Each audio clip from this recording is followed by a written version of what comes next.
বন্ধুরা, আমার নাম সিমরান এবং বাড়িতে সবাই আমাকে সীমা বলে ডাকে। আমাদের পরিবারে শুধু দুটি বোন, যার মধ্যে আমি ছোট। আমার বড় বোন রেহানার বিয়ে হয়ে গেছে। আমি দেখতে খুবই সুন্দর, তাই দুলাভাইয়ের মনে আমার প্রতি আকর্ষণ তৈরি হয়েছে।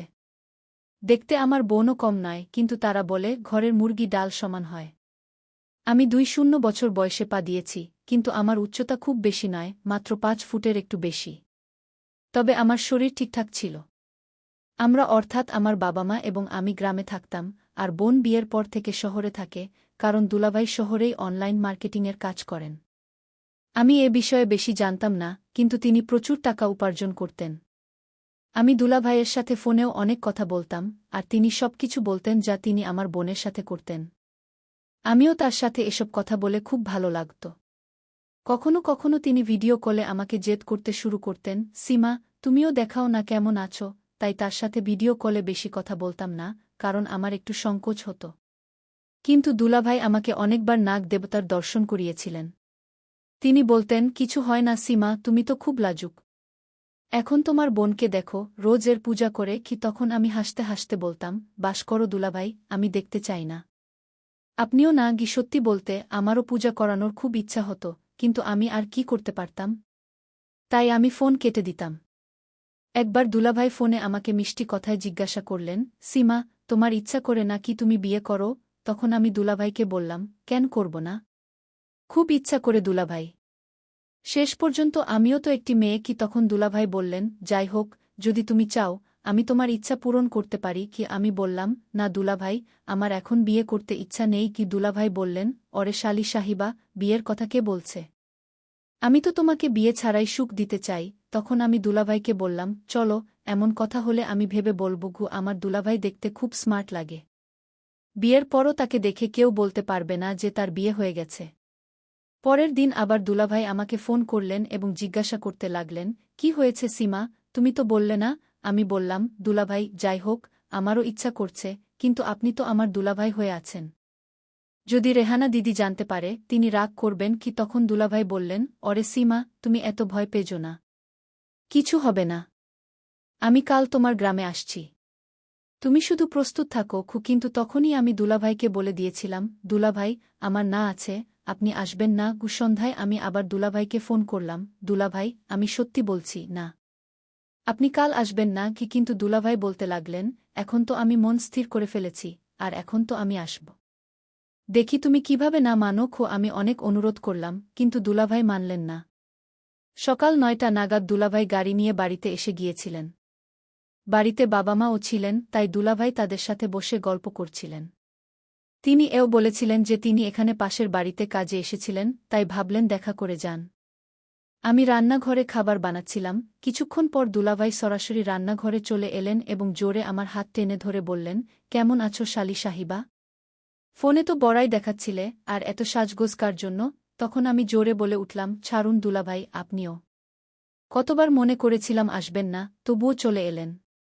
আপনার বোনের কি আপনার প্রতি আকর্ষণ নেই যে আমার পিছনে লেগে আছেন?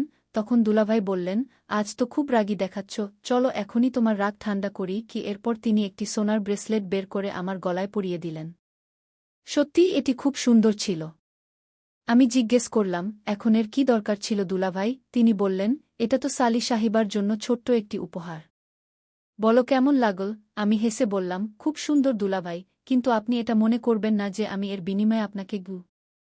দুলাভাই বললেন, অ্যানা সীমা, এটা তো এমনিই মনে হলো তাই নিয়ে এলাম। সত্যি বলতে এটা তোমায় খুব মানেছে, একদম রাজকুমারীর মতো লাগছে কি। তখন আমি বললাম, বসেন দুলাভাই, আমাকে বেশি মিষ্টি কথা বলার দরকার নেই, আমি সব বুঝি কি। এরপর আমি সবার জন্য খাবার পরিবেশন করলাম। দুলাভাইও খালি পেটে এসেছিলেন, তাই তিনি আমাদের সাথে খেলেন এবং গল্প করতে লাগলেন।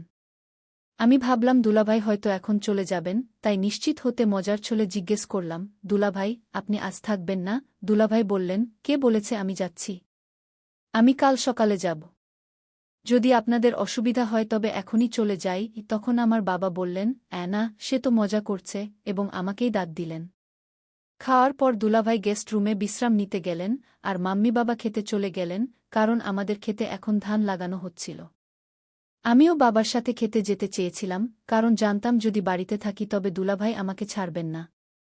তাই বাবাকে অনুরোধ করলাম, কিন্তু বাবা রাজি হলেন না।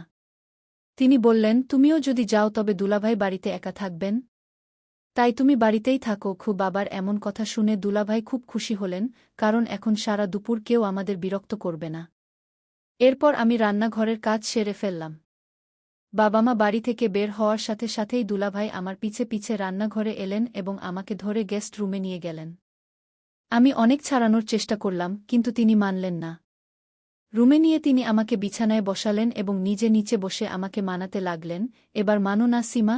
দুলাভাইকে নিচে বসে থাকতে দেখে আমারও ভালো লাগছিল না, তাই বললাম, দুলাভাই, দয়া করে এমন করবেন না, উঠে বসুন গো। এমন কথা শুনে দুলাভাইয়ের মুখে হাসি ফুটে উঠল এবং তিনি বললেন, চলো মহারানীজির একটু দয়া হল গো।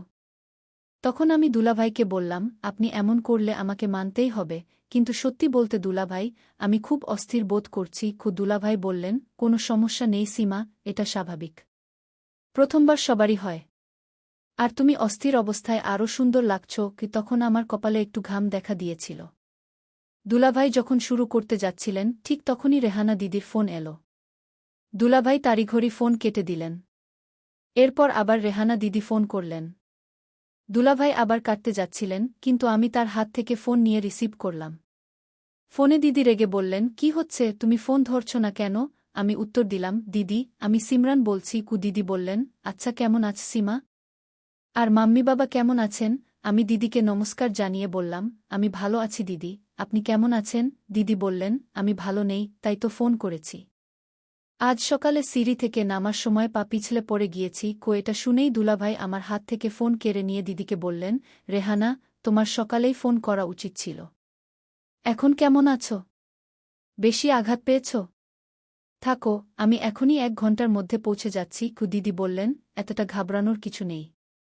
যখন কল করি তখন ধরো না, আমার কোনো চিন্তাই তোমার নেই। দুলাভাই দিদিকে সরি বললেন এবং বললেন, চলো এবার আমাকে মাফ করে দাও রানী সাহিবা, আর কখনো এমন করব না। এরপর আমি দুলাভাইকে বললাম, দিদি, আমাকে দুলাভাইয়ের বিরুদ্ধে অভিযোগ করতে হবে। দিদি জিজ্ঞেস করল, কি অভিযোগ? তখন আমি বললাম, এরা আমাকে খুব বিরক্ত করে, সব সময় নাড়াচাড়া করে। আমি এদের অনেক বকাঝকা করি, কিন্তু এরা মানেই না। এখন আপনি বুঝিয়ে বলুন। তখন দিদি বললেন, ভাই, দুলাভাইশালীর বিষয়ে আমাকে টানাটানি করো না। যাই হোক, এরা আমাকেও খুব বিরক্ত করে, তাই এদের অভ্যাস হয়ে গেছে। এভাবে বলতে বলতে সে ফোন কেটে দিল। ইতিমধ্যে দুলাভাই দাঁড়িয়ে গিয়েছিলেন এবং আমাকে বললেন, চলো, ঠিক আছে সীমা, এখন আমাকে যেতে হবে। আমি দুলাভাইকে বললাম, আরে থামো না, এত তাড়াতাড়ি কেন?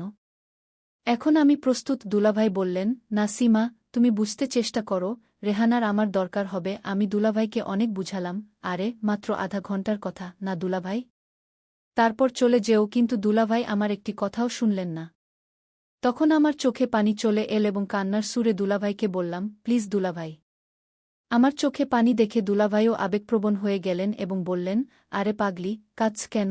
তখনই দুলাভাই আমাকে বিছানায় বসালেন এবং বললেন, চলো, এখন হাসো। তখন আমি দুলাভাইকে বললাম, দুলাভাই, আপনি হয়তো জানেন না, আপনার সাথে কথা বলতে আমার কত ভালো লাগে। আমি আপনাকে বিরক্ত করার জন্য মানা করি। তারপর দুলাভাই আমাকে বুঝিয়ে বললেন, আমি জানি পাগলি, তাই তোমার কথায় আমার খারাপ লাগে না। চলো, এভাবে করো, তুমিও আমার সাথে চলো। এই অজুহাতে তোমার দিদির সাথেও দেখা হয়ে যাবে। দুলাভাইদের মুখে এমন কথা শুনে আমার মুখ খুলে গেল, কিন্তু আমি দুলাভাইকে বললাম, পাপা জানতে দেবেন না, তাদের কে বলবে? দুলাভাই বললেন, রেহানা সামলাবে, তুমি শুধু দ্রুত প্রস্তুত হও। এরপর আমি দ্রুত প্রস্তুত হলাম এবং যখন দুলাভাই রেহানা দিদিকে জানালেন যে আমিও আসছি, দিদিও খুব খুশি হলেন এবং তিনি পাপাকে ফোন করে বললেন। এরপর আমি এবং দুলাভাই শহরের দিকে রওনা হলাম। সারাপথ আমি দুলাভাইয়ের দিকে তাকিয়ে রইলাম। যখন দুলাভাই জিজ্ঞেস করলেন, আমি বললাম, সত্যি সত্যি বলুন দুলাভাই, আপনি শুধু আমার জন্যই গ্রামে এসেছেন না? তখন দুলাভাই হেসে বললেন, আশা তো তোমার জন্যই ছিল, কিন্তু ভাগ্য দেখো, আমাকে নিয়ে যাচ্ছি। এরপর জানি না আমার কি হলো। আমি না ভেবেই দুলাভাইকে বললাম, আই লাভ ইউ। আমার এমন কথা শুনে দুলাভাই একদম ব্রেক মারলেন এবং বললেন, সীমা, তুমি এমন কথা কিভাবে বলছ? তুমি এখনো ছোট, তাই জানো না। আমি তোমার দুলাভাই। আমি বললাম, হ্যাঁ, এতটুকু তো আমি জানি। তখনই আমার আগে পিছে ঘুরছেন? আমি এতটাও ছোট নই। তারপর আমি সরি বলে বললাম, চলো, ঠিক আছে, আজকের পর এমন বলবো না। তখন দুলাভাই বললেন, আমি তো শুধু তোমাকে। তারপর আমি হাত জোট করে বললাম, ঠিক আছে দুলাভাই, আর করব না। পথে একটি গোলগাপ্পের ঠেলা লাগানো ছিল, তাই আমি গোলগাপ্পে খাওয়ার জিদ ধরলাম, কারণ গোলগাপ্পে আমার খুব পছন্দ। এরপর আধা ঘণ্টার মধ্যে আমরা বাড়ি পৌঁছে গেলাম। বাড়িতে দিদির সাথে তার সখী বসেছিলেন, যিনি তাকে হাসপাতাল থেকে চেক করিয়ে এনেছিলেন। আমাকে দেখে রেহানা দিদি খুব খুশি হলেন। দুলাভাই যেতেই দিদিকে ডাঁট লাগাতে শুরু করলেন, তোমাকে কতবার বলেছি রেহানা, ধীরে ধীরে কাজ করো, কিন্তু তুমি আমার কথা শোনোই কোথায়। এরপর দুলাভাই সেখানেই বসে গেলেন এবং আমি ফ্রেশ হতে না হতে চলে গেলাম। নাহার পর আমি রান্নাঘরে সবার জন্য পোয়া বানাচ্ছিলাম, কারণ দুপুরে সবার ক্ষুধা পেয়েছিল। তখন রান্নাঘরে দুলাভাইও চলে এলেন এবং তিনি খুব খুশি লাগছিলেন। যখন আমি তাকে খুশির কারণ জিজ্ঞেস করলাম, তিনি বললেন, সীমা, তুমি যতটা ভালো বাইরে থেকে, তার চেয়ে লক্ষ গুণ ভালো ভিতর থেকে। তখন আমি বললাম, দুলাভাই, আমি তো আগে থেকেই এমন। দুলাভাই বললেন, কিন্তু আমি তো আজই দেখলাম তোমাকে খারাপ নজর থেকে বাঁচানোর তিলক, এবং যখন তুমি সেখানে ওটা করছিলে, তখনই আমি বুঝে গেলাম। আজ তো দুলাভাই লাইভ দর্শনই করলেন, কারণ বাথরুমে একটি জানালা ছিল। তখন আমি চোখ তুলে বললাম, দুলাভাই, দিদি সত্যিই বলে, আপনি বড় বদমাশ, কখনো সোজা হবেন না। তখন দুলাভাই আমার প্রশংসা করে বললেন, আপনার মতো বোনের সাথে থাকলে আমি সোজা হয়ে কি করব। তারপর আমি দুলাভাইকে বললাম, চলো এখন দ্রুত দিদির রুমে যাই, নাশতা করে নিই। দুলাভাই বললেন, নাশতা ভাষাটা ছেড়ে দাও, পরে করব। আগে তুমি আমার সাথে চলো। যেদিন থেকে তোমাকে এমন দেখেছি, আমার 1 মিনিটও থাকতে ইচ্ছে করছে না। তারপর দুলাভাই আমার হাত থেকে নাশতার থালা ছিনিয়ে নিলেন এবং আমাকে নিয়ে যেতে লাগলেন। আমি দুলাভাইকে থামিয়ে বললাম, আরে দুলাভাই, ছেড়ে দিন না, আপনি তো খুব জিদ করেন। আপনি জানেন না বাড়িতে দিদিও আছেন এবং তিনি জেগে আছেন। এত তাড়াতাড়ি কেন? আমরা কাজটা সন্ধ্যায় করে নেব না? যদি দিদি জানতে পারে তাহলে গণ্ডগোল হয়ে যাবে। দুলাভাই বললেন, কিছু জানতে পারবে না, তুমি শুধু চলো। তুমিই তো বলেছিলে যে এটা মাত্র আধা ঘন্টার কথা। কিন্তু ঠিক তখনই দিদি ডাক দিলেন, তোমরা দুজন রান্নাঘরেই লড়াই করতে থাকবে, নাকি নাস্তাও নিয়ে আসবে? আমার খিদে পেয়েছে। তখন দুলাভাই মেনে নিলেন, চলো, এখন জজ সাহেবের অর্ডার চলে এসেছে, তাহলে সন্ধ্যাই করব। এবং আমরা নাস্তা নিয়ে দিদির রুমে চলে গেলাম। আসার সাথে সাথেই দিদি বললেন, অভিনব, তুমি এতটা কেন বিরক্ত করছ? ওই বেচারিকে। দিদির এত কথা শুনে আমিও মোহ তৈরি করে বলতে লাগলাম, দিদি, এরা আমার কথা একদমই শোনে না, সব সময় আমাকে নিয়ে ঠাট্টা করে। এখন আপনি এদের বোঝান। তখন দুলাভাই দিদির হাত ধরে বললেন, ঠিক আছে, আসলেই বাবা, আজ থেকে সব মজামাস্তি বন্ধ। এখন দ্রুত নাস্তা করে নাও, না হলে এটা ঠান্ডা হয়ে যাবে। নাস্তা করার পর দুলাভাই গোসল করতে চলে গেলেন, আর আমি এবং দিদি তার বিয়ের অ্যালবাম দেখতে দেখতে ঘুমিয়ে পড়লাম। সন্ধ্যায় আমি মেঝেতে পোছা দিলাম এবং কিছু কাজ করে দিদির আঙিনায় হাঁটতে লাগলাম। তখন দুলাভাই বললেন, সীমা, আমি বাজারে যাচ্ছি। যদি তোমার কোনো ঘরের জিনিসপত্র লাগে তাহলে বলে দাও। তখন আমি দুলাভাইয়ের সাথে মজা করে বললাম, ঘরের জিনিসপত্র তো সব আছে, কিন্তু আসার সময় আমার জন্য গুলাব জামুন নিয়ে আসবে, আমি খুব পছন্দ করি। এভাবে টাকা বাঁচালে কিছু হবে না। তখন দুলাভাই বললেন, ঠিক আছে, আজ তুমি রান্নাও করো না, আমি বাইরে থেকে নিয়ে আসব। এটা শুনে আমি আরও খুশি হয়ে গেলাম। দুলাভাইয়ের মুখে এমন কথা শুনে দিদি বললেন, আমার জন্য তো কখনো বাইরে থেকে খাবার আনেননি, এখন বোন এসেছে, তাই এত সেবা হচ্ছে। তখন দুলাভাই বললেন, এখন আমাকে অনুমতি দাও রানী সাহেবা, না হলে রাত হয়ে যাবে। দুলাভাই বাজার যাওয়ার পর আমরা সময় কাটানোর জন্য টিভি দেখতে লাগলাম। তারপর রাত 8টার দিকে দুলাভাই ফিরে এলেন, সাথে মিষ্টি এবং খাবারও নিয়ে এলেন। এরপর আমরা একসাথে বসে খাবার খেলাম এবং দুলাভাই আমাদের অনেক হাসালেন। খাবার খাওয়ার পর দুলাভাই দিদিকে রুমে নিয়ে গেলেন এবং তাকে ওষুধ দিলেন, তার মাথা মালিশ করতে লাগলেন। দুলাভাইয়ের সাথে কথা বলতে বলতে দিদির কখন ঘুম এসে গেল বুঝতেই পারলাম না, কারণ ওষুধের প্রভাবও ছিল। দিদিকে ঘুম পাড়ানোর পর দুলাভাই আমার রুমে এলেন। আমি বসে দুলাভাইয়েরই অপেক্ষা করছিলাম।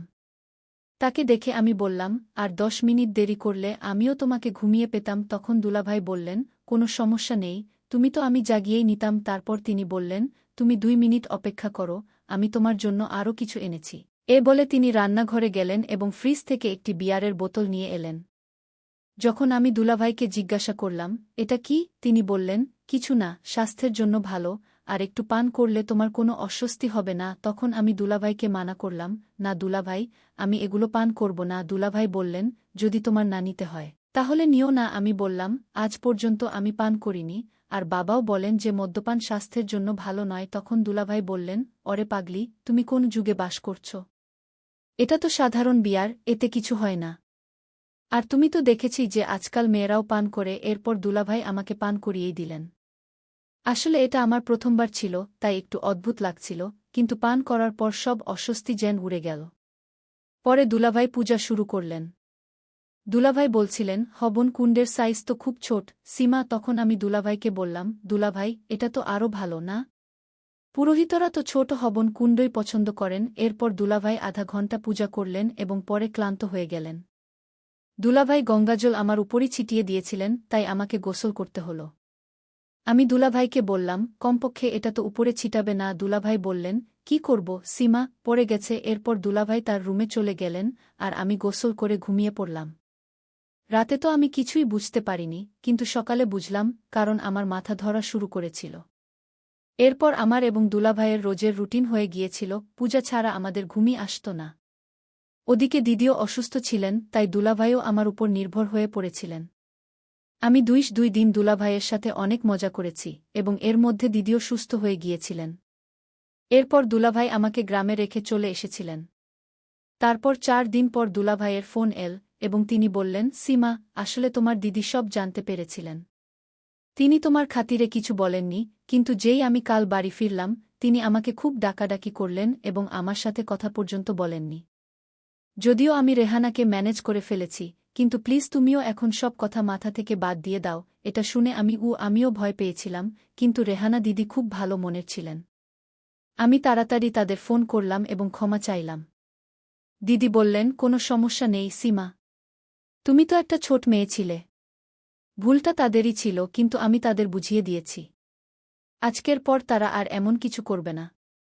আর তুমি বাড়িতে কিছু বলো না, না হলে মা বাবাও চিন্তিত হবেন। এরপর সব কিছু স্বাভাবিক হয়ে গেল এবং দিদিও আর বিশ্বাসটা এগিয়ে নেননি। কারণ দুলাভাইতে যতই ত্রুটি থাকুক না কেন, তিনি রেহানা দিদির সব কথা মানতেন।